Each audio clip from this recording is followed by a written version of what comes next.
पश्चिम बंगाल के मुख्यमंत्री शुभेंदु अधिकारी कल यानी 14 जून को देश की राजधानी दिल्ली पहुंच रहे हैं और उनका ये दौरा बेहद ही अहम माना जा रहा है।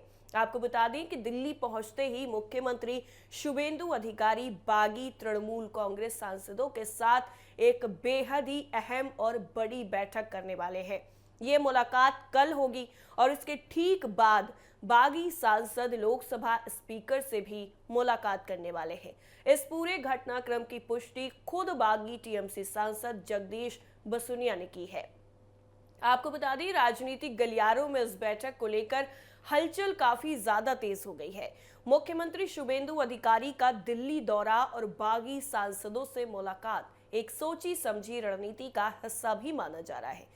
बागी गुट लोकसभा स्पीकर के सामने अपनी ताकत का प्रदर्शन करने की तैयारी में है। उससे ठीक पहले शुभेंदु अधिकारी के साथ होने वाली ये बैठक बेहद ही निर्णायक साबित हो सकती है। जगदीश बसुनिया के बयान ने यह साफ कर दिया है कि बागी धड़ा अब पूरी तरह से आर पार के मूड में नजर आ रहा है।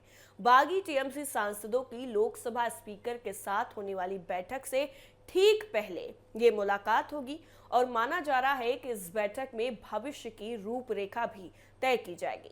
शुभेंदु अधिकारी खुद इस पूरे मामले पर नजर बनाए हुए हैं और अगले दिन यानी 14 जून को ये जो दिल्ली का दौरा होने वाला है, इस दौरे ने दिल्ली की सियासत भी बेहद ही खास कर दी है और सदगर्मियां जो है वो लगातार बढ़ती हुई यहाँ पर नजर आ रही हैं और सभी की नजरें जो हैं इस बात पर टिकी हुई हैं कि इस बैठक के बाद में बागी सांसदों का अगला कदम आखिर क्या होगा, क्योंकि लोगों का मानना है राजनीति से जुड़े कि इस पूरे खेल के पीछे भारतीय जनता पार्टी की एक बहुत बड़ी और सोची समझी रणनीति काम कर रही है।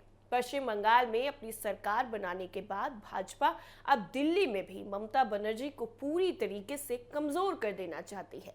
भाजपा की सीधी कोशिश ये है कि बागी सांसदों को साथ लेकर लोकसभा में टीएमसी के दबदबे को खत्म कर दिया जाए और यही वजह है कि खुद मुख्यमंत्री शुभेंदु अधिकारी दिल्ली आकर के इन बागियों से मुलाकात करेंगे ताकि इन बागी सांसदों को राष्ट्रीय जनतांत्रिक गठबंधन के पाले में लाकर केंद्र में अपनी ताकत को और भी ज्यादा मजबूत किया जा सके।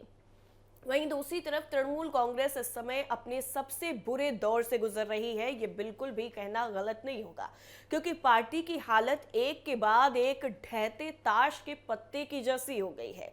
पहले बंगाल विधानसभा में करीब 60 विधायकों ने बगावत की और अब दिल्ली में 20 लोकसभा सांसदों के बागी होने से पार्टी के भीतर में हड़कंप मचा हुआ है। ममता बनर्जी की लाख कोशिशों और वफादार नेताओं के बयानों के बावजूद भी सांसदों का ये गुट अब उनके हाथ से सीधा सीधा निकलता जा रहा है।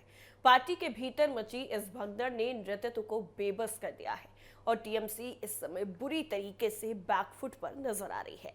जिस तरह से टीएमसी के अंदर ये टूट हुई है, टीएमसी के अंदर ये बगावत हुई है, वो सीधे तौर पर ये बताने को काफी है कि वक्त हमेशा एक जैसा नहीं रहता है।